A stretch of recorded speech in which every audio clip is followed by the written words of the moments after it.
वाले बताएंगे, बीजेपी वाले तो ये बताएंगे।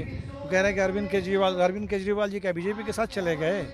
बीजेपी को तो ये बताना चाहिए, जो कल तक उनके सहयोगी थे वो तो छोड़ के जा रहे हैं। शिवसेना हो, हमारे नीतीश जी हो, तो भारतीय जनता पार्टी को छोड़ के लोग जा रहे हैं, विपक्षी एकता में शामिल हो रहे हैं। भारतीय जनता पार्टी को पता है कि ये जो एकता जैसे बन रही है तो देश का अगला चुनाव 77 जैसा चुनाव हो जाएगा। आप देख रहे हैं न्यूज़ नेशन में आपके साथ तबजीत सिंह। विपक्षी एकजुटता की जो अहम बैठक वो पटना में संपन्न हो गई और वहीं बात करें तो अब भारतीय जनता पार्टी इस पर सवाल खड़े कर रहे हैं और कह रहे हैं कि विपक्षी एकजुटता कहाँ हुआ। अरविंद केजरीवाल जो प्रेस कॉन्फ्रेंस हुआ उससे पहले उठ के चले गए, यानी कि जो बात विपक्षी एकजुटता में समन्वय नहीं बना, ये अब भारतीय जनता पार्टी सवाल खड़े कर रहे हैं। इसे बात करने के लिए हमारे साथ हैं सीपीआई माले के राष्ट्रीय महासचिव दिवाकर भट्टाचार्य जी। सर, आप लोगों को जो विपक्षी एकजुटता की बैठक हुई वो फेल बता रहे हैं बीजेपी वाले बताएंगे, बीजेपी वाले तो ये बताएंगे। वो कह रहे हैं कि अरविंद केजरीवाल जी क्या बीजेपी के साथ चले गए। बीजेपी को तो ये बताना चाहिए, जो कल तक उनके सहयोगी थे वो तो छोड़ के जा रहे हैं। शिवसेना हो, हमारे नीतीश जी हो, तो भारतीय जनता पार्टी को छोड़ के लोग जा रहे हैं, विपक्षी एकता में शामिल हो रहे हैं। भारतीय जनता पार्टी को पता है कि ये जो एकता जैसे बन रही है तो देश का अगला चुनाव 77 जैसा चुनाव हो जाएगा और पूरे देश में एक ज़बरदस्त सरकार के खिलाफ सत्ता और जनता के बीच में आमने सामने की लड़ाई है। और जब जब सत्ता और जनता के बीच में आमने सामने की लड़ाई होती है तो जनता जीतती है। और सत्ता चाहे जितनी घमंडी हो, वो सत्ता जितनी तानाशाही हो, जनता हावी रहती है। तो भारतीय जनता पार्टी डरी हुई है, बौखलाहट है और इसीलिए अनाप शनाप लोग बोलेंगे बहुत। लेकिन जिस तरह से अरविंद केजरीवाल जी बैठक होने से पहले ही कह दिए थे कि अध्यादेश पर बात हो, तो क्या लगता है कि अध्यादेश पर बात नहीं हुई इसलिए वो पीसी से पहले उठ के चले गए? ये तो पता नहीं उनको क्यों लगा कि अध्यादेश पर बात नहीं हुई। अध्यादेश कोई अलग चीज़ थोड़ी है, पूरे संविधान खतरे में है, पूरे देश का संघीय ढांचा खतरे में है। बल्कि मीटिंग में आपके उद्धव ठाकरे जी ने कहा कि महाराष्ट्र के लिए तो कोई अध्यादेश जारी नहीं हुआ, लेकिन जब वो सरकार में थे उस सरकार को चलने नहीं दिया जा रहा था। कश्मीर के नेताओं ने कहा कि वहाँ तो 370 को ही ख़त्म कर दिया गया। एक राज्य था जिस राज्य को पूरे उसके दर्जा छीन करके उसको केंद्र शासित इलाके में तब्दील कर दिया गया।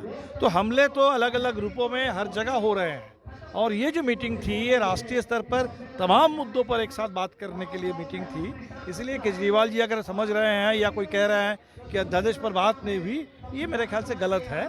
और हमें लगता है कि ठीक है, कोई अगर समय लगेगा तो वो ज़रूर महसूस करेंगे कि जो अध्यादेश पर जब संसद में बहस होगी तो अगर मीटिंग की बात उनको समझ में नहीं आई, संसद की बहस में जब सारे विपक्ष के लोग डटकर उसका विरोध करेंगे तब तो समझ में आ जाएगी ना बात। जिस तरह से कहें भारतीय जनता पार्टी कर रहे हैं कि समझौता पर किया जा रहा है, जिस तरह से ममता बनर्जी ने कहा था कि सीपीआई अगर आएंगे बैठक में तो हम नहीं आएंगे, तो कह रहे हैं बीजेपी की समझौता कर ये सब बैठक बुला रहे हैं। कभी भी विपक्ष एकजुट नहीं हो पाए। नहीं, ये तो गलत। विपक्ष तो एकजुट हो रहा है, उनको तो कहना था कि मीटिंग ही नहीं होगी। अब मीटिंग हो गई, आप कह रहे हैं कि नहीं एकजुट हो पाएगी। मीटिंग हो गई, पूरे हिंदुस्तान ने देख लिया कि 15-15 विपक्षी दल, भूगोल के हिसाब से कहिए तो कन्याकुमारी से कश्मीर, महाराष्ट्र से लेके बंगाल, पूरा देश था।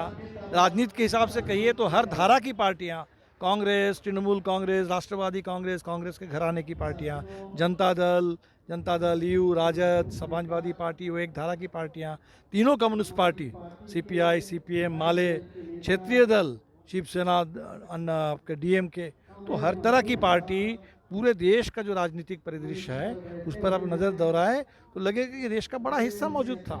और अगर आप आज़ादी के आंदोलन के हिसाब से बात करें तो आज़ादी के आंदोलन में जितनी धाराएं थी वो सब लोग उस दिन बैठक में थे। और आज लोग ये महसूस कर रहे हैं कि आज़ादी के विरोध में जो धारा थी, भारतीय जनता पार्टी तो उस समय नहीं थी लेकिन आरएसएस था, हिंदू महासभा, सावरकर, तो जिन लोगों ने आज़ादी का विरोध किया और उस समय सांप्रदायिक उन्माद को बढ़ा करके हिंदू राष्ट्र की बात करके देश के बंटवारे के रास्ते को प्रशस्त किया, वो तमाम लोग आज सत्ता में बैठे हुए हैं। और इसीलिए आज़ादी की विरासत को संभालने के लिए और पूरे देश को संविधान के आधार पर चलाने के लिए देश एकजुट हो रहा है। और ये एकता जो है शुरुआत हुई पटना से, एकता आगे बढ़ेगी। सर, जिस तरह से बीजेपी कर रही है कि बाराती तो सजा लिए, दूल्हे को तो पता ही नहीं है। अब उनको ऐसे ही खुशफहमी में रहने दीजिए। उनको लगता है कि उनके पास एक ऐसे मोदी जी हैं जिनके चेहरे पर हर जगह हर ताला खुल जाएगा। अभी खुला नहीं ना कर्नाटका का ताला, चाबी तो लेके गए थे मोदी जी कि उनका चेहरा दिखा करके वोट आ जाएगा, नहीं आया। बजरंगबली का नारा भी दे दिया, तब भी नहीं जीत पाए। तो ये संकट तो उनका है जिनके पास अब एक चेहरा रह गया। मोदी जी मोदी जी मोदी मोदी करने के अलावा उनके पास अब कोई काम नहीं रहा। विपक्ष है, इतनी सारे पार्टियां हैं, इतने सारे नेता हैं, इतने चेहरे हैं, वो जब समय आएगा जहां जिस चेहरे का चुनाव करना होगा कर लिया जाएगा। लेकिन सर एक सवाल ये भी उठ रहा है कि लालू यादव अपने इशारों में बात रखने में बहुत माहिर हैं और राजनीतिक को विशेषज्ञ बोल रहे हैं कि जिस तरह से लालू यादव ने कहा राहुल गांधी को शादी कर लीजिए, दूल्हा बनिए, तो कहीं ना कहीं जो प्रधानमंत्री के चेहरे कहे जा रहे हैं। ये लालू जी से पूछ लीजिएगा, लालू जी का कहने का मतलब क्या था। क्या आप क्या लगा सर जो इशारा था कि आपकी तरफ क्या नहीं हमने तो कोई इशारे के रूप में नहीं लिया। हमें तो ये अच्छा लगा कि लालू जी बहुत दिनों के बाद एक मीटिंग को संबोधित कर रहे थे, पूरे फॉर्म में थे, स्वस्थ नज़र आए, उन्होंने कहा फिट है। और जो मजाकिया लहजा उनका होता है, जो लालू जी को जिससे पहचाने जाते हैं, जाने जाते हैं, तो उस पूरे लहजे में बात कर रहे थे। मुझे तो बस इसी बात से खुशी है। सर अब यूपीए का नाम चेंज कर जो कहा जाता है कि कांग्रेस के साथ जो गठबंधन किया जाता है उसका अब पीडीए नाम रखा जा रहा था, क्या इस पर हमें अभी कोई इसको लेके बात नहीं हुई बैठक में, कोई बात होगी तो हम लोग देख लेंगे। चलिए, ये थे हमारे साथ भाकपा माले के जो राष्ट्रीय महासचिव है दिवांकर भट्टाचार्य, इन्होंने तमाम सवालों को जवाब दिया।